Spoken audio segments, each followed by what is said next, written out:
first off, want to thank everyone that's, on now and joining, for being part of, this conversation. I know I've had individual talks with each of you, and not only do I know you all professionally, but personally, and respect everyone tremendously that is joining this conversation. So first off, truly appreciate you all for lending your time and your experience, to this talk and to this chat. And, again, as in our talks, and as I think we've all talked about, just given recent events, not only in culture and in society, but in our industry, a lot has come under fire and a lot has come under microscope. And, some moves and actions have, been hasty, and some things, honestly, it's about time that there's action and real results and real discussions happening, and the goal of this conversation in particular is in reference to the term urban. And, as we've talked about recently, it's come under fire in terms of a negative connotation, particularly, in the music industry. And part of our goal with this conversation is to talk about the origin of the term. Does it represent a ceiling in entertainment? Is it out of date? Does it need to be evolved? But, we want to really have an informed conversation, particularly for those that are tuning in, given, we're all experts and very versed in the entertainment industry and have, years of experience, to have a valid conversation.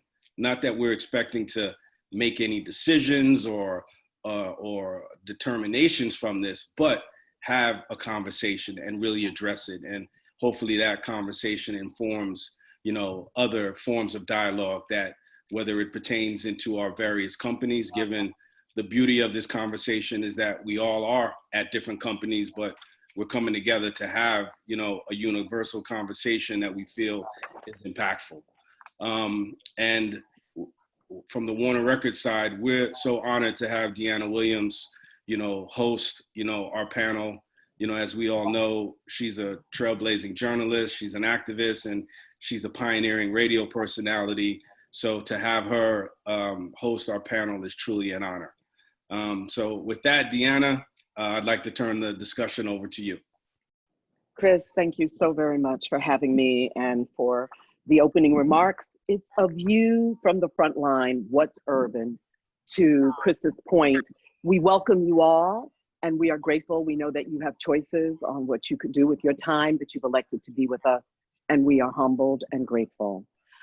So back in the mid-'70s, I had the good fortune of receiving a phone call from the Dean of Black Radio. I was on the air doing my midday shift at WHUR 96.3, a heritage station for sure, the original quiet storm station in the nation. And first he offered me a job in St. Louis. That didn't work out. Then he called back and said Chicago. That didn't happen, although I was kind of glad. It's a fly city, but a cold city in the winter. And then he said, come to New York with me at WBLS. And at that point, it was still, this was 1975. At that point, he was still using the total experience in Black music. It was still being called Black music. However, during my tenure, it changed. And the term urban started being used by Frankie Crocker, Hal Jackson, and Inner City Broadcasting at 107.5 WBLS in New York in an effort to attract advertisers, because they, even though WBLS was the #1 station in the overall market, it still wasn't getting the advertising dollars due to point blank racism. But they started using the term urban because a large segment of the audience were white people as well. But I want to start with the definition of urban.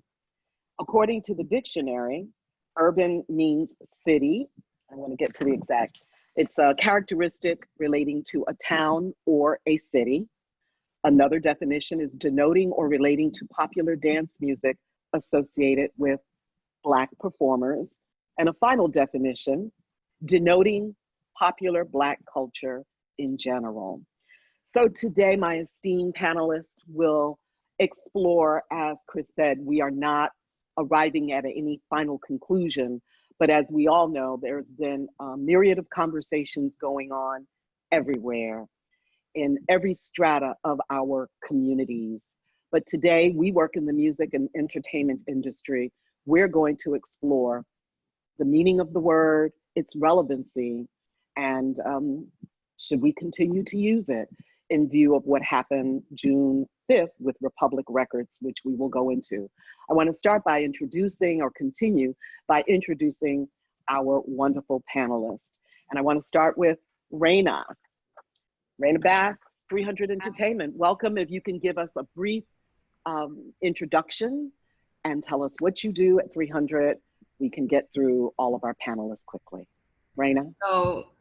So I currently oversee marketing at 300. I've been there for 6 years.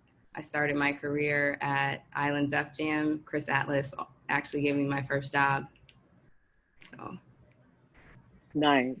Welcome, Rayna. Who are some of the artists on your roster? So we have Young Thug, Gunna, Megan Thee Stallion, Fetty Wap, T Grizzly, Shy Glizzy. Okay, so y'all are generating a whole lot of money over there at 300 Entertainment. Malik Rashid. Malik? How are you? Welcome. Yeah, currently the president and co-founder of Community Culture. We have a Rumor signed to us, who is, it's a partnership with Warner Records, going really well. Prior to that, I served as vice president of A&R at Epic Records from 2012 to 2014. And prior to starting my own venture, worked for Scooter Braun at SP Projects as his senior vice president of A&R. And we should note that it's your daughter's 9th birthday today. Happy birthday, Daddy, because this is your birthday as well. I appreciate that. Thank you. You're very welcome. We've got Jay Erving. Jay, welcome. Hey, Dyana, how are you? Doing very good. Should we tell the story that I've known you since you were? No, Long we're over time. that. Long time, friends with your parents. So it's good Very young. Good to see you as well. So Chris never gave me a job, so I've been an entrepreneur for most of my career. I currently have a distribution company called Human Resources, and it's a Black-owned and Black-run business. So yeah, that's what I'm doing these days. Wonderful, Jay. Welcome. Marsha St. Hubert, co-head marketing, Atlantic Records. Miss Marsha. Hi, Miss Dyana. So yeah, I am the co-head of marketing at Atlantic Records with my partner, Deani Harper, also the senior VP. I started as an intern at Def Jam for Leo Cohen, and I just worked every day until we got here. Currently my roster is Cardi B, Wiz Khalifa, Lil Uzi Vert, Kodak Black, Gucci. Yeah. Me. Lizzo. Lizzo's a, yes, she is. It's the roster runs deep, but that's my everyday job on top of everything else. Hi, welcome, Marsha. Great to have you. Len Brown from the Recording Academy. Len, welcome. Thanks, Dyana. Glad to be here, and I appreciate everybody else for just allowing me to be a part of this. But yeah, I'm over at the Recording Academy, managing Rap, R&B, and Reggae Awards. Been there for about almost 4 years now. Damn, time flies. And yeah, just trying to fight the good fight for all of us in this, because as you know, it's becoming increasingly interesting and difficult at the same time. All right. And will be joining us shortly, Phylicia Fant. Is Shawn with us now? Oh, Phylicia's on now, Dyana. Phylicia, welcome. Phylicia Fant, Urban Music, Columbia Records co-head. Welcome, lady. How are you? Hi, it's great to see you. Likewise. Welcome. Give us a bit of your background. Well, I started at Motown, coming from Marietta, Georgia, moved to, right after Spelman, moved to New York, worked at Motown, was in the Universal system for 10 years, and then I was brought over to Warner for 7, and I recently joined with Shawn Holiday at Columbia about a year and a half ago. So that is my matriculation through the industry. I love it. Her matriculation. I like that. All right, Shawn Holiday, co-head, your partner, Urban Music, Columbia Records. Yes, well, thank you for having us today too. But yeah, I'm co-head of Urban Music at Columbia with Phylicia, and also head of Urban at the publishing company for Sony ATV.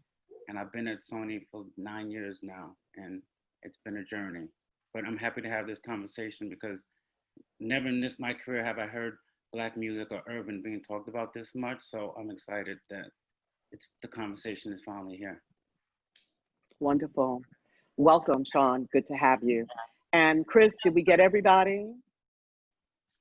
Azim Rashid, who is Azim is here now, right? Yes. Azim Rashid. What's happening, D? We're going to take this on the road. I know. Azim and I've been hanging out hard, but it's my pleasure to see you once again, brother. Absolutely. Thank you for having me, Chris. I appreciate the invitation, and to all the esteemed panelists. Glad to be here.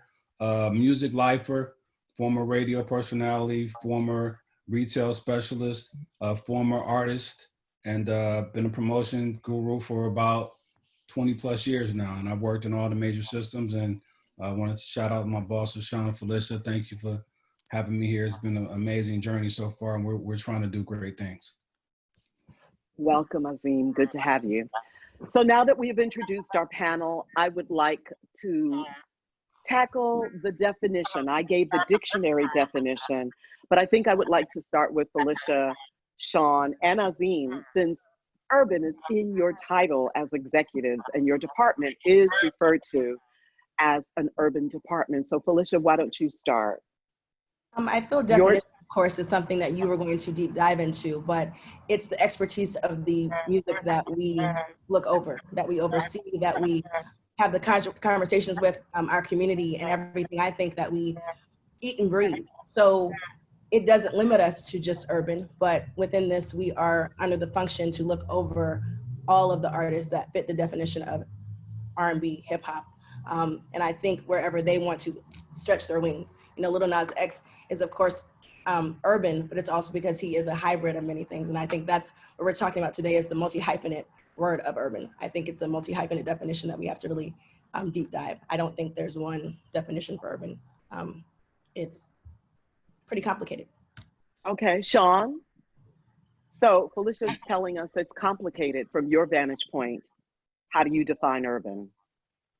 Well, I'm from Brooklyn, so I feel like I come from urban America. And now that urban's more mainstream, I embrace the word. I don't really want to shy away from it or feel like I don't want to use the word urban anymore just because it's the topic of conversation. So I embrace the word. I want us to keep the word. And I don't think there's anything personally negative about keeping urban music in our title. Azim? I echo both Phylicia and Shawn's sentiments. I'm from Cleveland, Ohio, which is an urban center as well. But I think that, you know, for me, in my journey, in my career, you know, urban is synonymous with Blackness, and Blackness is synonymous with greatness and excellence. And I see no harm in us keeping the word. I do understand other people's perspectives. We were just on a call previously today where we got a little more historical context. I do not think the term should be limiting. I understand how people can see it that way, but I think it should not be limiting. And I also think that, you know, we can have the best of both worlds, but I'm absolutely on the same page with Phylicia and Shawn. You know, I live it, I breathe it. I'm an expert in it, and it's gotten me this far. Not that I don't want to go further, but I think that it served me well. And I think it'll serve others well as well. So Marsha, what was your reaction June 5th when Republic Records released a statement saying that they would no longer use the term urban to describe their label, their artists, and their executives? I just couldn't relate. I didn't understand it. While there are reasons that I don't really understand, but it isn't for me. I don't have a problem with the word urban. I'm not, you know, part of this conversation is like, it's a subtle whitewashing of the culture that's continuing to happen now because we're so successful. This wasn't a conversation with records and kids our kids and our people. There's no because the white daughters and sons are confused and buy merch. So it's like, I don't subscribe to the whitewashing of our culture and removing Black and urban, because now it's financially successful and it sits at the top of the charts. I don't ever want to lose that, so I couldn't really understand why that would be taken out of the conversation. Rayna, what's your feedback when you saw the announcement from Republic? What was the reaction for you and your company? I mean, my first reaction was, well, who's, Black that works at Republic? No, for real. I educated myself on it, but that was my first reaction to understand like who weighed in on this decision. But I do have a little bit of a different view on it. Like, I feel like urban is, the politically correct way to say Black. And, doing research, it seems to me that it was formed as a way to make Black music and Black culture more palatable to white people. So with that, I do understand the need for it 40 years ago, but today I find it to be, restrictive and outdated. Like I don't need that in my title to know that I'm Black. That's not, I don't need to be reminded of that. And 2 years ago, I took it out of my title, and we didn't make an announcement about it, but that's personally how I feel. Jay, what was your reaction? Dyana, can I just make one statement? If you're not speaking, can you please remember to mute, just so we don't have any feedback? So Shawn, I think you're not on mute. Thank you. Okay. Thank you, Chris. Jay? Yeah, for me, it was, I think, not to take it in a completely different direction, but, to me, it's not about the word. It's about the treatment and how, we're being, as Black executives, we're being treated. It's, to me, it's nigga, Negro, Black, African American. If you're still gonna treat us like niggas, then, that's just what it is. I think the treatment's gotta change. I think systemically, there's issues that need to be fixed. I think there's a lot of education that needs to happen. But I certainly don't think the issue or the core of the issue is the word. And I feel like, even the dialogue or the amount of dialogue that we've had around it is a little distracting, right? Because I want to make sure that as a community, we're talking about and we're focused on the important issues. And, this is, where I sit is a little bit unique and different because I'm not in a label. I've never had a job. I've never been on that short list of executives that they, these labels call on. So I've had a very, very different trajectory. But a lot of my friends have, I understand their position, whether they're for it or against it. I understand a lot of my friends and peers' perspective on the word, but I want to make sure that we're focused on what the real issues are at hand here. And I think we will discuss the issues too, Jay. I think it is critical to discuss those issues. I think just not just as in this panel, but I just think across the board. And I think, hearing, what came from the initial announcement and the company that it came from is like, I kind of understand why they would take that position in terms of removing that word. I get that, but I think as a community, we want to make sure that we're focused on the right thing. In agreement, and we will discuss some of those pertinent issues as well.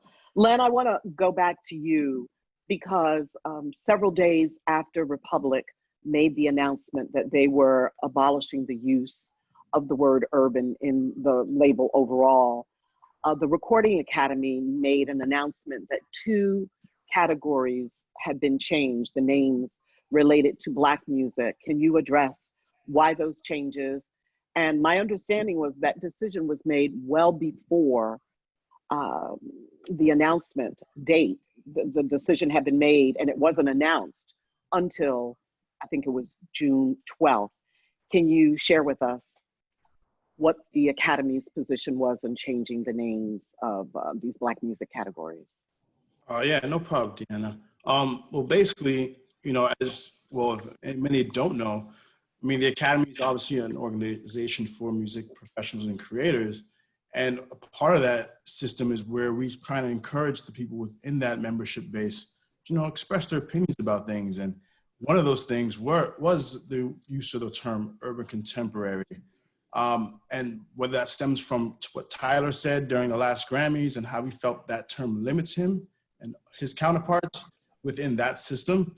And I feel like a lot of other creators kind of felt the same way, which is why they were able to make a proposal to kind of, you know, speak their case as to why the removing of that word or the renaming of that category, I mean, where we landed on progressive R&B, was something that they felt that was necessary, just based off of what they perceived was just, you know, it does feel like a catch-all for things, quote unquote, Black, versus not being able to have artists that kind of, you know, be able to contend for any award in any category. So from the creator's perspective, I can understand why they would want to change that. And, you know, and as an organization, we're here to support those creators and the professionals in this business, which is why we would, you know, that's what got voted for, because, you know, after a compelling argument on their end, all we can do is pretty much have it go to a vote, which it did, luckily, and it came out to the resolution that we all see today. Obviously, with everything that's been going on in the world, the announcement got pushed back, but it was never really like, you know, a reactionary thing that we were doing. It's something that we do on a yearly basis where we listen to what our members say. We want to make sure that we're in tune to what's going on with each community, not just, you know, the Black or rap community, whatever you want to call it. We listen to all of it, and we try and weigh in as best as we can to see what would the, you know, the better option be when it comes to these types of decisions. So that's basically where we landed on that.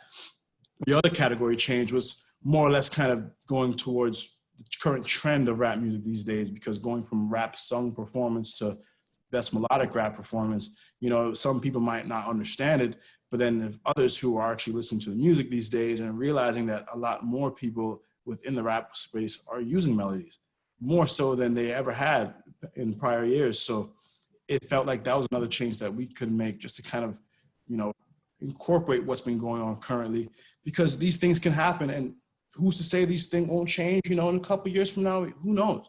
We want to be as current as possible. And I think as an academy and with the current membership base and hopefully the prospective future membership base, we're able to stay on top of these trends and stay on top of these, you know, nuances. So that way we're never a little behind. We're always kind of at the forefront of it and wanting to at least show that we're listening and show that, you know, whatever argument you can bring to the table, we're willing to listen to. So I want to go back to Jay's, thank you for that, Len. I want to go back to Jay's comment about the bigger issue. We're talking about urban, but we're talking about Black executives as well, who do not receive necessarily parity. And when you all were giving your background, those of you that work at labels, you've been there a long time.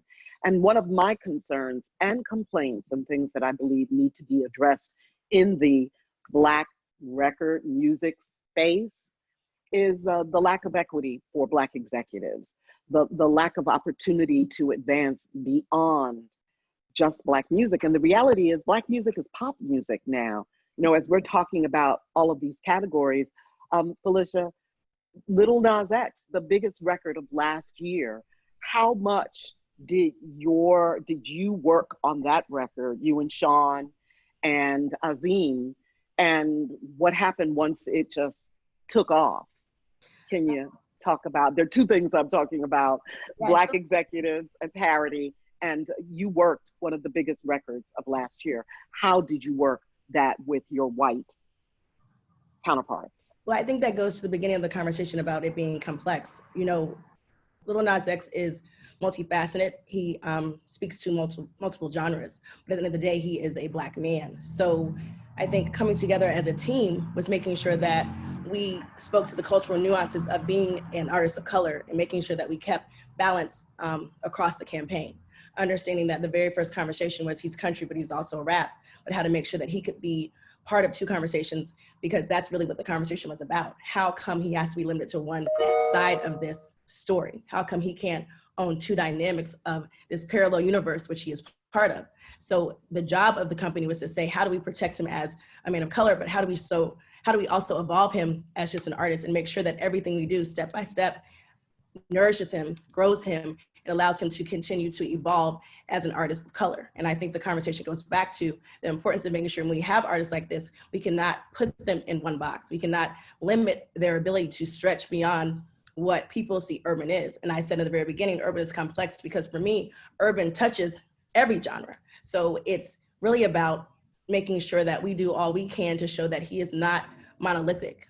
He is an artist that deserves every opportunity that his white counterpart would have access to, whether that's radio, whether that's television opportunities, whether, you know, if you look at him now, he's everywhere and he has not stopped reaching for excellence. He is part of this cultural zeitgeist that we continue to put together around him. So it's nurturing the fact that we won't limit him based off his color. So that is when you have to come together as a team and say, we will not have boundaries around this artist. I feel like Azim and Shawn can speak to that as well. Shawn, Azim, can you also Yeah, I mean, join in? Phylicia hit it on the nose, but some of the stuff with Little Nas X, like his first single, the feedback we were getting is he a one-hit wonder. And so when we dropped Panini, it was important to put a remix with an urban artist like The Baby, and that gave Nas X more credibility in the urban space. So that was important that I wanted to solidify him in that space because the conversations were starting to feel like he was a one-hit wonder or he wasn't really an urban act. So.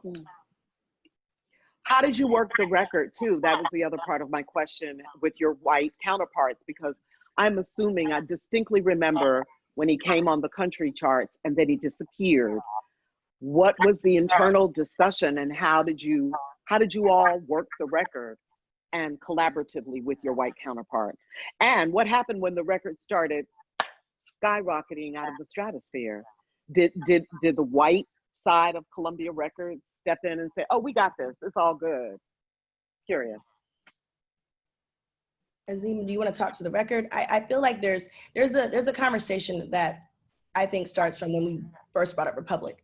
Where we are now is a conversation because we're all coming together to make sure that someone's protected. I think Nas is a combination of no one saying you can't touch this or you can't work this, but understanding that the culture decided where Little Nas was going to go. We were as much as building him as the community said, we're not going to stop this guy from reaching every goal possible. So I feel like it's not a situation of the white team saying the black team couldn't, or vice versa in this conversation. It was making sure that key voices such as Shawn, myself, Azim said there will be no boundaries around this artist and you are going to allow him to get as much equity in the space of music that he's possibly going to enjoy and what he should receive. I think what Shawn mentioned about Panini was exactly what I think limitations come from artists, you know, as far back as Kid Cudi. It was saying that while this song may be pop, we want him to be respected in every pocket of culture. So it's making sure that urban radio respected him, but as much as pop respected him, because it was an undeniable hit. When something becomes part of a cultural movement, when you are part of a song that changes these boundaries that we're experiencing right now, you can't deny it. So it was the undeniability that this is now a pop record, and pop meaning popular. You can't stop something that is part of a bigger conversation. There's no limits to what this song is now. Everyone has to embrace it. Everyone has to pay homage to it. Everyone has to bow down to the fact that Lil Nas X is here to make a statement beyond color, beyond boundary, beyond race, because it's a true emotional, cultural hit. I think I'm hitting that point. Yeah, I'd like to just kind of tap in on that as well, because again, and I think the point in this convo and, you know, why I was, you know, initially offended by the removal or the banning of the word is that it didn't, to Phylicia's point, address the systemic issues. And, you know, urban is not necessarily about an ethnicity. It's about a demographic. It's about, you know, a psychodemographic where, given, you know, the culture we all are from and all live in, a lot of people make up the word urban, you know, where it's Black people, it's Latin people, Asian people, you know, white people. So to me, and kind of addressing, you know, what Phylicia's saying in terms of, you know, not seeing it as a limitation, but seeing it as a specialization, and truly making sure that, you know, we address the issues of opportunity for diversity and inclusion in all areas of the business, whether it's relating to the urban department, or if, you know, Black and brown people want to work in the country music department or the jazz department or gospel or whatever it needs to be. Like, you know, removing a word doesn't change the systemic problems in terms of, are we really creating opportunities? Where if removing a word could actually limit opportunities, because that specialization, you know, you're taking it away or you're diminishing it, which, you know, I think is part of what we need to talk about as well. I think when you talk about American music in general, historically, all forms of American music start in the Black community, all of them. And so that piece of, when we talk about popular, I see a lot of comments in the chat about popular. I think where we are, and just understanding where we sit in society and where we sit in the ecosystem is this. You know, there's an old saying that, you know, Black people make you gold, white people make you platinum. Those are just numbers. You know, we represent less than 20% of the population. So just by demographics, we may have a huge buying power, but if you do dollar per dollar, person for person, there are more non-Blacks in America specifically than there are, you know, people of color. I think that when you talk about how we define the music, all artists want to be defined outside of a genre. For rock artists, that's a very limited space. But when they make bigger records, they become popular. Country artists, that's a limited space. But when they make big records, they become popular. So I think that, you know, Black people, specifically in hip hop, even more specifically, since we're the dominating economic force today, it becomes a complex conversation. I think Marsha hit it dead on. If hip hop wasn't running the world, then what we call ourselves wouldn't matter. But because of A, the economic power that it brings, and B, because it has opened itself up to all people, I think hip hop is the #1 export in American history. That's my personal fact. I can't validate it, but I would think you would agree, because it knows no shades of color, knows no race, knows no gender, knows no sexual orientation. That becomes a systemic conversation. And being the originators of the craft, being the originators and the not the sole proprietors, but the proponents, for the most part, of the culture of hip hop, you know, we need a bigger stake. And so we talk about Nas X, like specifically, I actually came in on the back end of that project where the record was already Hot 100 #1 and #1 in three different radio formats. But to Shawn's point, when we decided to go with Panini, the next record, it was absolutely imperative that he have a Black base, because what happens specifically with our artists, when they walk in a building, I would say 90% of the time, and I can't speak for everybody, but the companies that I've been in, 90% of the time, if they're Black, you want to throw them into the urban space without even hearing the music. You throw them into the urban space. I think Marsha would agree with that as well, right? But the other piece of that is, when they get so big and the music becomes so widespread, and then they become quote unquote pop artists, popular artists, the minute that they don't have a hit, they go back to being Black. And so without really shoring up that urban, that Black base, those artists could be, to Shawn's point, a one-hit wonder. And the one thing I always talk to our artists about when I talk to people who talk about music in a cultural conversation is that popularity, or the pop space, that's a vacation. You live in rock, you live in jazz, you live in hip hop, you live in alternative, you live there. But when you get that one record or two records, or in some artists, 10 albums, and you become a huge superstar, that's a vacation. And you don't want that vacation to end. But sooner or later it does for everybody, and then you fly back down to the ground and you go back to your roots. And that's why it's important for us to own the urban space, as we call it, because you have to come back home. And your point, Marsha. right? Right. I don't have a problem with Black. I don't have a problem with urban. What I'm finding though, we sit in these meetings and we're signing new artists and I have Black faces looking at me saying, well, I'm not urban. And I'm like, I'm sorry, what are you talking about?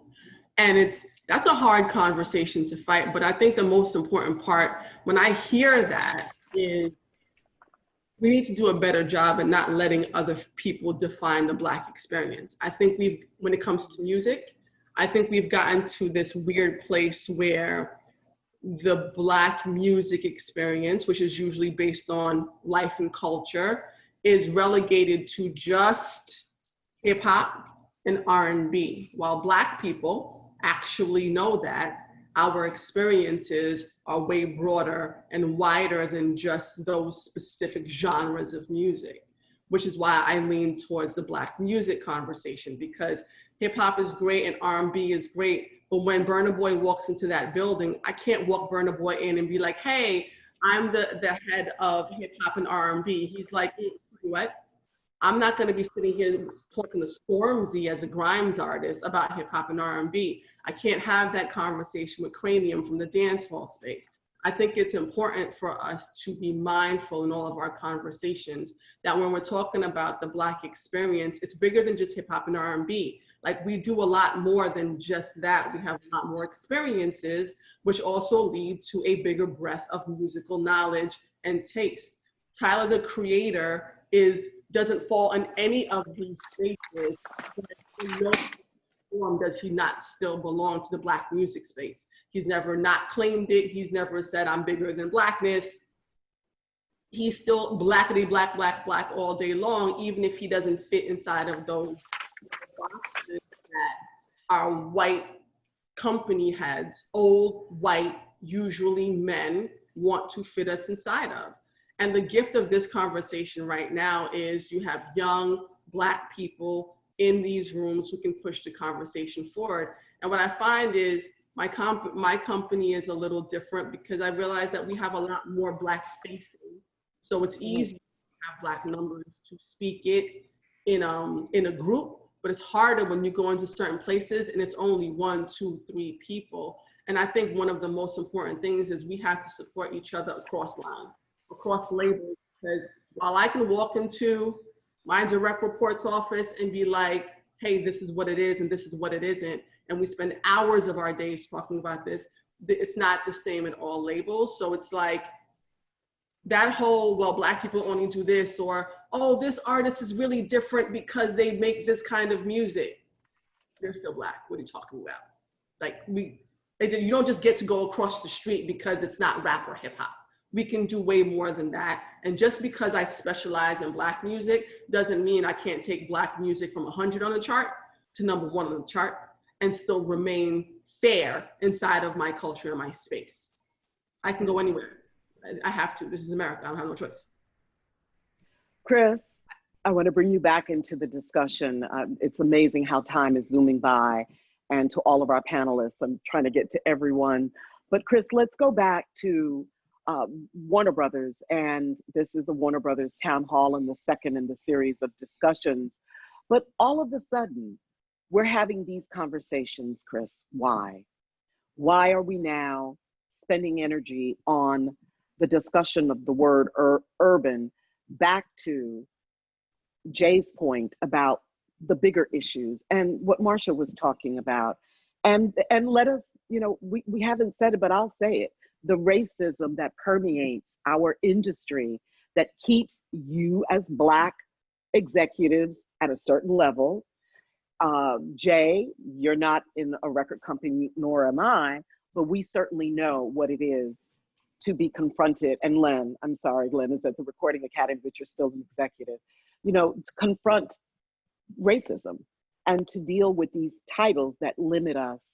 So Chris, can you address?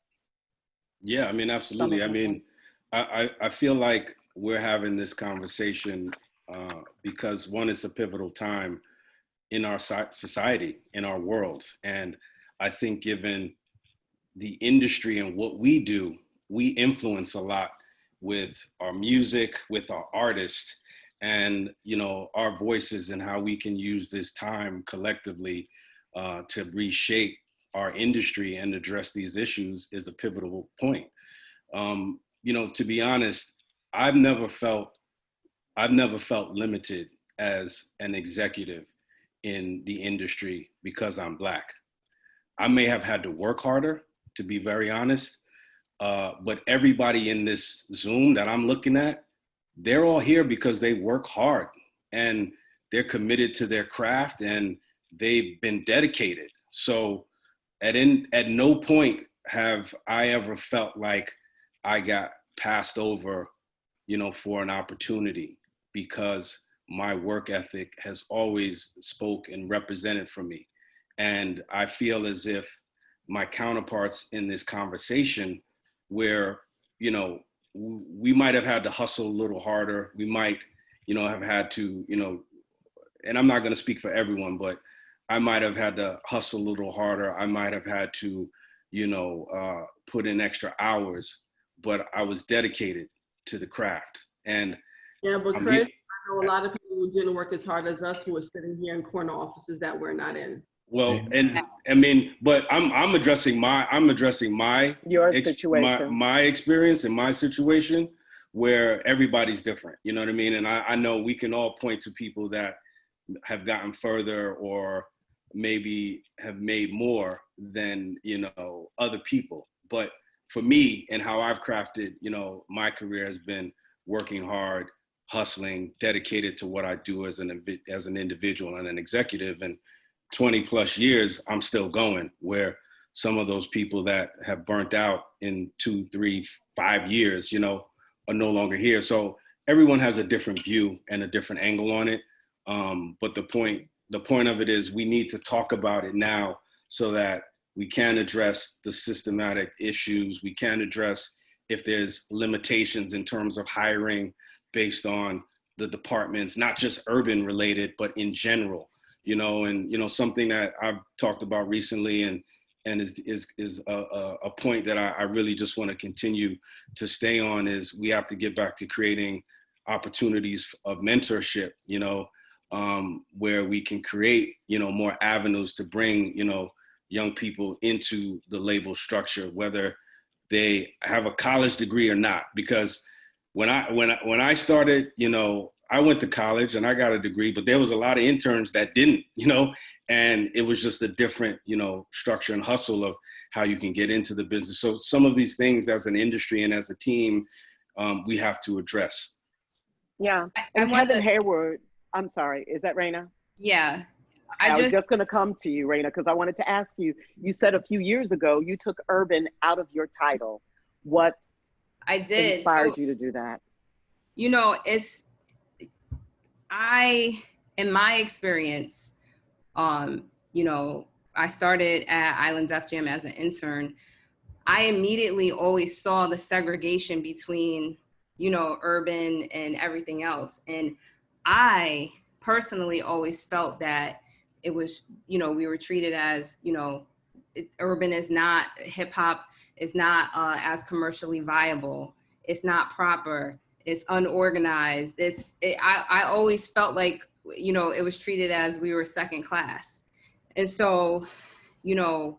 Excuse me, Rayna, are you talking about the Black experience in total at a label? Or are you just being specific? More so, I'm less talking about the genre and more about the Black experience at a label within an urban department. Got it. Right. So when I got to 300, you know, I really developed in my career with the rise of streaming and hip hop. And when hip hop became the #1 genre, I'm like, it's not a seat at the hip hop table. The table. It's one table now. This is, you know, we are leading this, so I'm not going to be marginalized. And I think it's important too for professional development. You know, at 300, there are Black women in the marketing department that work rock, that work pop, that work hip hop. And because of that, I feel that they are going to have, you know, more opportunity. And I think, in my experience, in my view, I think urban has been used to keep Black executives at a certain level, and we're not able to participate you know, at the highest level within these organizations. Well, I think that, I'm sorry. To grow. I'm sorry, Malik. I don't want think, to take urban out of my name to be able to grow out of my title. If I want to have that in there, I should be able to keep urban or Black music or whatever it is and still be able to, you're right. My point is you're right, Rayna, but that's the problem, that when it's like, well, in order to be bigger than the culture, you have to remove this thing. No, I don't want to be bigger than the culture. The culture is actually bigger than you guys. And I want to take this culture with me as we go onward and upward. Yeah, and I do realize too that my experience is a lot like yours, because I do work at a label that's run by a Black CEO and it's smaller. But what I just described, I would want to understand how that would translate in your building, in Warner, in all the major labels. How would that actually happen? You know, and it's not to say that removing urban is just the first step. Like Jay said, there's a lot that has to go with it. It's not about the word. But Malik, I wanted to bring Malik into the discussion. Yeah, I think that we are, interestingly enough, a couple of weeks ago, I saw something that Killer Mike, I think Killer Mike was at the Revolt conference, and he said very emphatically, we as Black people are arguing who to be a slave to. That's what we're doing right now. I'm just like, let's get to we're arguing over who to be a slave to, as opposed to coming up with the framework to elevate and move the trajectory. And it's really very simple, because like we dance around it. I don't know why we dance around it, but we're dancing around the fact that we just simply need to leverage ourselves. This is our shit. Period, point blank. It's ours. Ours in from a historic standpoint. If you want to go back from Little Richard to Charlie Pride and Country to rock bands like I can't even think off the top of my head, but this is all us. So all of this thing of like, are we urban? Are we Black? First and foremost, we're Black people. We're Black people before we step into these buildings. We're Black people after we step out of these buildings, and we're gonna be Black for the rest of our lives. Our issues are that we need to address is, again, the systemic racism, because record companies are just a microcosm of what we're seeing around the country right now. And the only reason that this got important for a second is because people are feeling guilt and shamed. This shit ain't voluntary. Why are we sitting here also addressing these things like all of these companies, all of our companies, other than Jay Brown's, other than mine? You're not gonna keep calling me Jay Brown either. I'm sorry, Jay Erving. I'm sorry, Jay. Erving. No, I know. We're not gonna keep letting that slide. I'm sorry, King. I'm sorry. So, with that being said, like we're dancing around the issues. The issues are a systemic racism. Like we can look at it at every level in the companies, whether it's the A&R departments and Tubby brings in an artist. Tubby's the president, but Tubby still got to go ask somebody white. Who doesn't even white. close to having his pedigree, and it's his space. Yo, is it cool for me to do this? And whether we want to accept that or not, that's what we're doing. So like we're being complicit and marginalizing ourselves by not leveraging ourselves. Period, point blank. The numbers speak to us being in a certain position. Our pedigrees speak to us being in certain positions. So therefore, why aren't we there? And it's the fact of the matter is that we haven't supported each other in the fashion that we're supposed to. And because we're so fragmented, then you have these issues. And that's why you got people writing anonymous letters. That's why you got people, like right now, even, you know, I've been on several phone calls and it's, hey, let's get together in an effort to build something up. Listen, bro, I've been here doing the work from a social standpoint, inside these labels, these conversations that we're having, I've been having these conversations. So now to see some of these people who look like us too, because there are people that look like us that are just as much bullshit. They want to co-opt the movement and use it to position themselves when they haven't done the work. So therefore, us who have done the work, and who understand the critical moment that we are in, not only again inside record companies, but it just from a humanity standpoint, those are the people that I am going to, you know, that I personally am going to embrace. But again, back, and I'm digressing back to us, like, let's just address the elephant in the room. Ron Sweeney's The Elephant in the Room. Kevin Harewood, I believe, is on. Yeah, Malik, we're running out of Okay. time. I'm sorry to interrupt, but I wholeheartedly agree with you. Part of the issue, and you're right, we are talking about a word that was developed to make white people more comfortable initially. When we talk about the history of it, 40-something years ago is when Frankie Crocker started using this term, and it started being used in radio. So I don't think the ambiguity, I'm sorry, I don't think the ambiguity, I think the ambiguity of the word is, there's only ambiguity there when you're dealing with the company that made the statement first. Because we all know over at that place, respect it, they're number one, whatever. But we all know if we continue the ambiguity, then the opportunities that we're looking to have, mentorship, all of these things, we're not going to have it because they're going to put someone in a place again that doesn't look like us, some 24-year-old kid who's a fan of our music, and they give him a label job in a corner office, and then he brings all his boys in, and then we're on the outside looking in. Then we got to deal with the fact that, like, yo, he's the culture. He's got the analytics, bro. He don't live my life. He can't tell me about this. He can't tell us about this culture. We live this every day. But And Malik, then we got to take some responsibility, man. Absolutely, I said we're being complicit. We got to advocate for one another. You know, Absolutely. like, I feel like that's when you think about the power that we have as a community. You know, we gotta advocate for those folks that deserve it. And we got to come together in that way. And, you know, we have to be fearless, you know, Jay. Specifically, you know, it's when I look at a guy like, you know, Ryan Press, who should be moved to that next chair, is like, we got to rally around guys that deserve that shot. Absolutely. You know what I'm saying? And it's like for Black executives, we do have to work harder. We do have to prove ourselves in a different way. They're not going to come to us and say, you know, we're going to give you this job because we know where you're going to be 5 years from now and we believe in you.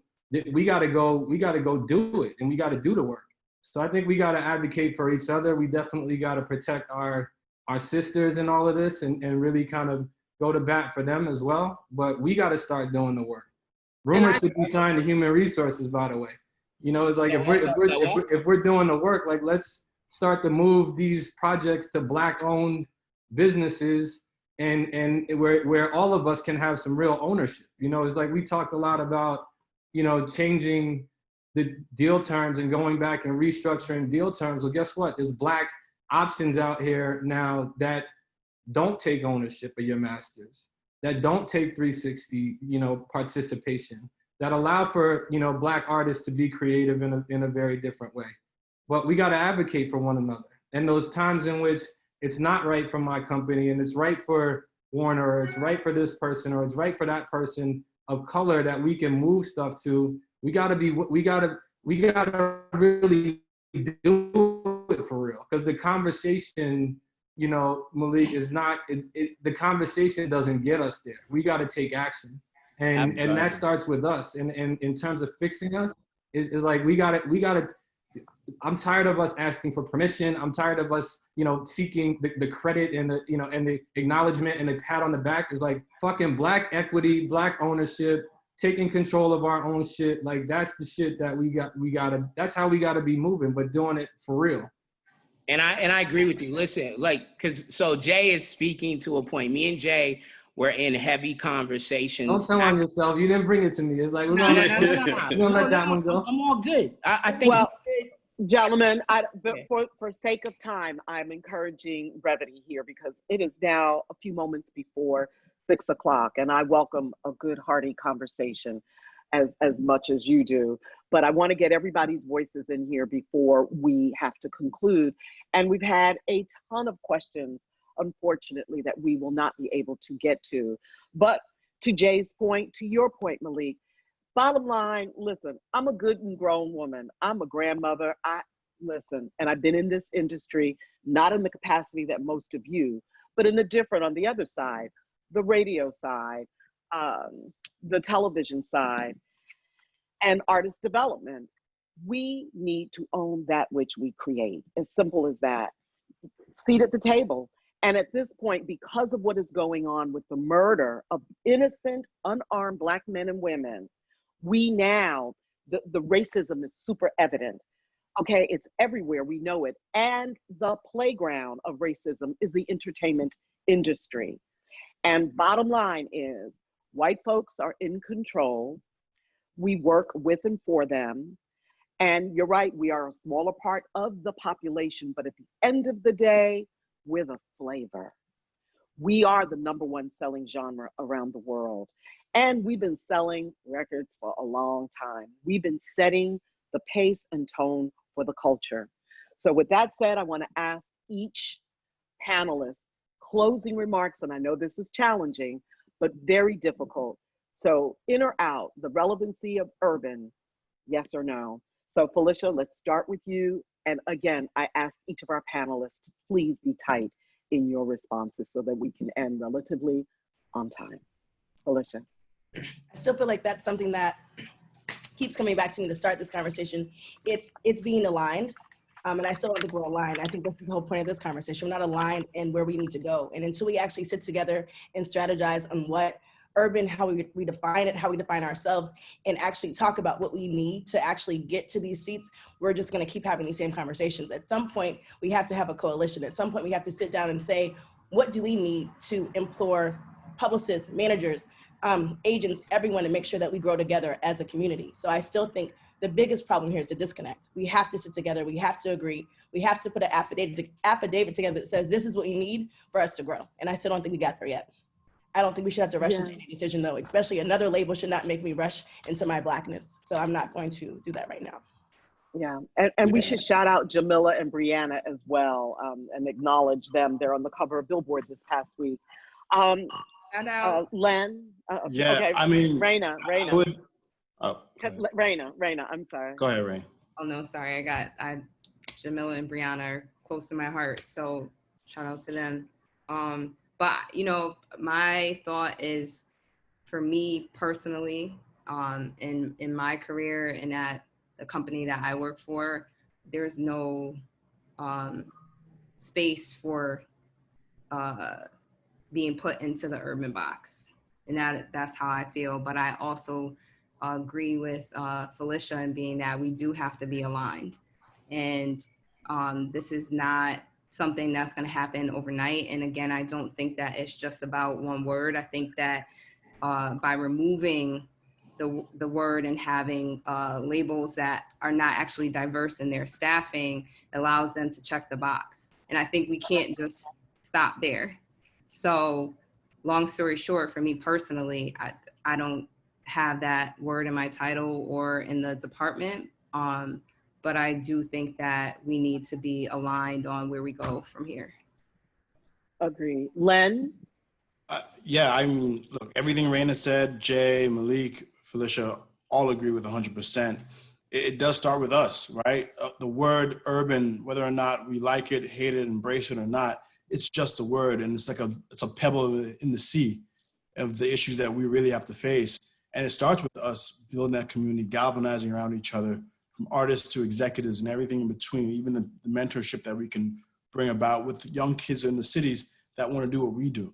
Like, it's about bringing that and making that a community to where we can do our own thing. We can create our own aspects of this music business that we never thought we could before, and had to lean on other issues or other people, excuse me, to make that happen for us. Whereas now I feel like we're in a position where we can do that ourselves, but we just have to come together and do it. So it is going to take time. I wish it was something that could happen in 24 hours or even a week or a month or a year, but we know that it's going to take a lot of us to kind of come together and keep building towards this, you know, whether it's whatever it is going to look like in the future. I feel pretty confident in that us doing so. We just have to stick with it. Thank you, Len. Shawn, closing words. I think changing the word urban is really just a Band-Aid to the real conversation. It's more about the way Black artists are treated and the way Black executives are treated, that we're not just a person of color in the room, that we have a real voice. And sometimes I see the way they spend money on white projects compared to the money that's invested in Black music. Like the money that they'll spend at radio for urban artists compared to white artists, those are real changes that need to happen.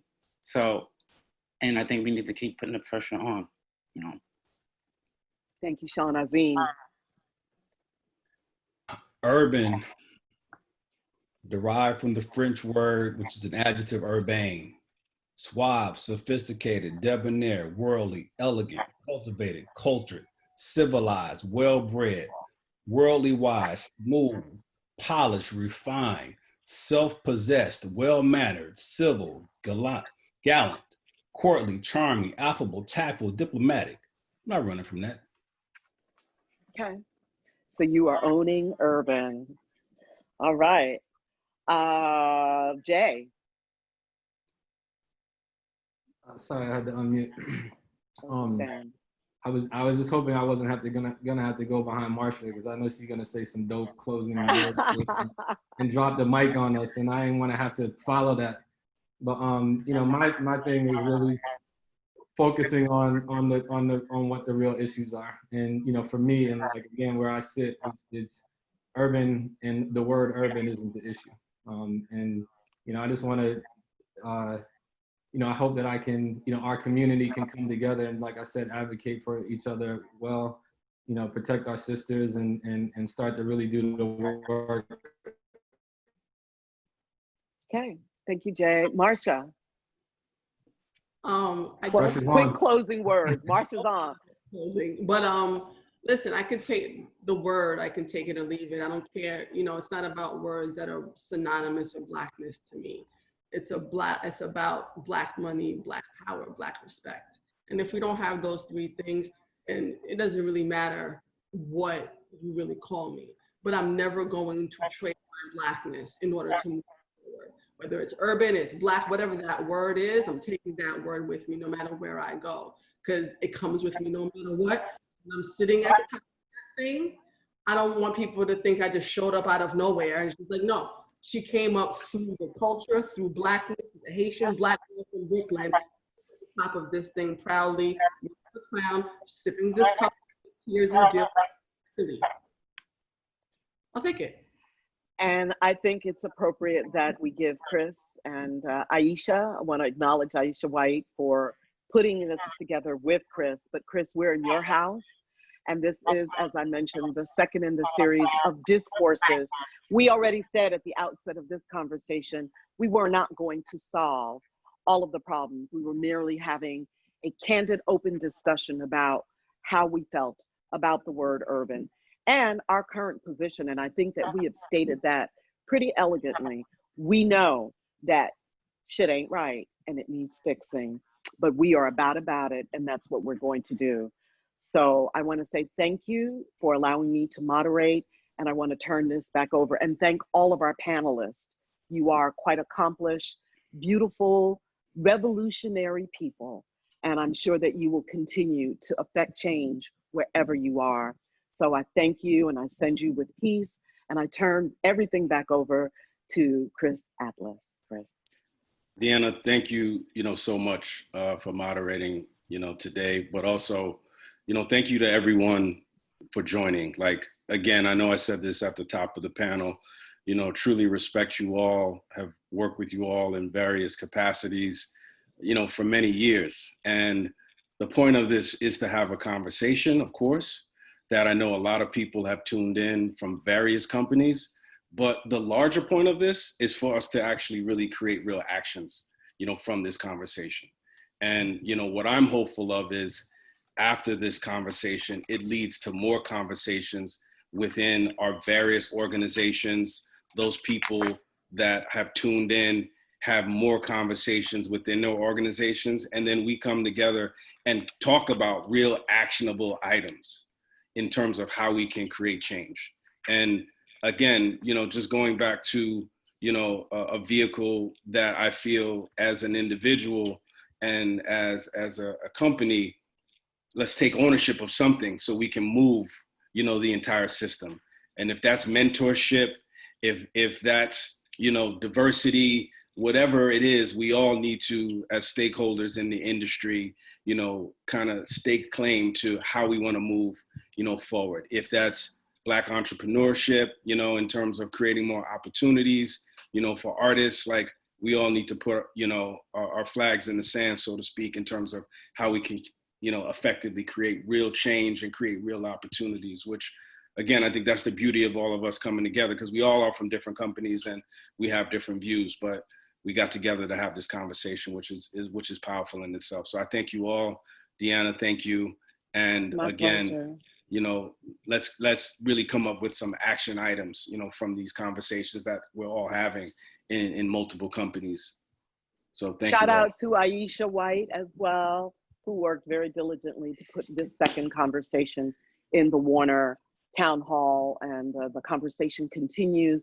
And as you said, Chris, it's time for a change.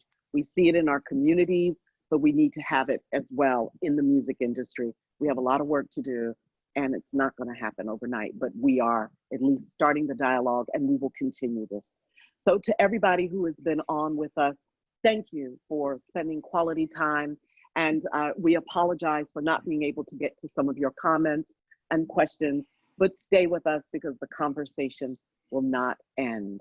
Dyana Williams, honor, peace, and blessings to you all. June Black Music Month, it's the 41st anniversary. Shout out to Kenny Gamble and Ed Wright. Thank you. Thanks, D. Thank you. Thank you, Dyana. Thanks, everybody. Thank you. Malik, Azim. Thank you, Len, Rayna.